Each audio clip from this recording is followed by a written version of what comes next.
ก็เรื่องกันว่าเกาหลีใต้เกาหลีเหนือที่ล่มสลายตอนเขาสิพบกันช่วงจีนกับรัสเซียอันนั้นแต่มันก็บ่รู้ได้คำเจาะล่ำแต่ว่าช่วงนี้แต่กำกันว่าจีนกับรัสเซียบ่ให้มีหยังจับมือกันแน่นแฟ้นนะก็จีนกับรัสเซียงาบกันไปเลยเกาหลีเหนือกับเกาหลีใต้ปานนั้นล่มสลายไปเดียวแล้วแหละนะ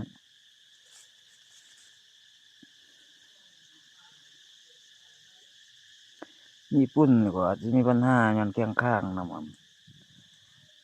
เกาหลีใต้อะเนาะฉะนั้นก็ไต้หวันก็จะมีนำเกาหลีใต้นั้น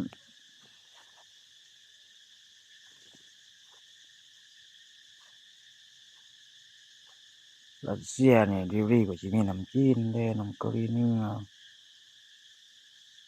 แม่งตอนนั้นน่ะแหละตอนนั้นก็สิพันกันแบบว่า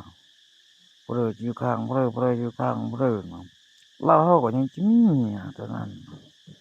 ลาวไทยคือเมืองคือมาฮึบคือเวียดนามผู้ใดคันมันลาวเขาก็สิแม่นแบบว่า แต่มันไทยอย่างแล้วสมมุติเวียดนามก็จะน้อยกว่าคันเฮาพวกเวียดนามก็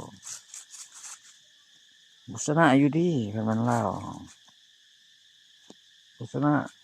นั่นก็เฮาอย่ามันชายแดนมันจุดมันจู่โจมเด้สำเหนือแถวสำเหนือเมืองกันแถวอันเวียนภูมันคือภาคเหนือเลยคันมีก็จะมีคืออันทางไทยอย่างเดียวอะแหละเพราะว่าแตะกี้นี่มันมีทั้งนั้น อันเสียดินแดนมันก็ช่วงอันเจ้าพงุ่มอะไร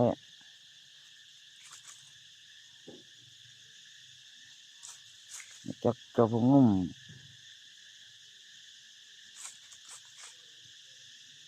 ช่วงพอคือทุกมื้อนะเจ้าพงุ่มเราร่มไปบัดเขาบีบคุบเอือบเอาเพื่อเอามันก็ไปเล่าว่ามันประเทศน้อยๆเขามีชื่อเสียงอยู่นะก็แบบอันสิบเจ็ดแข้งอะไรคือแปลว่าประเทศอีสานบอนเขาสื่อสารกันไปมาๆเนาะถือว่าสามประเทศเนาะความจริง ในเขตอีสานโด่งดังย้อนพระแก้ว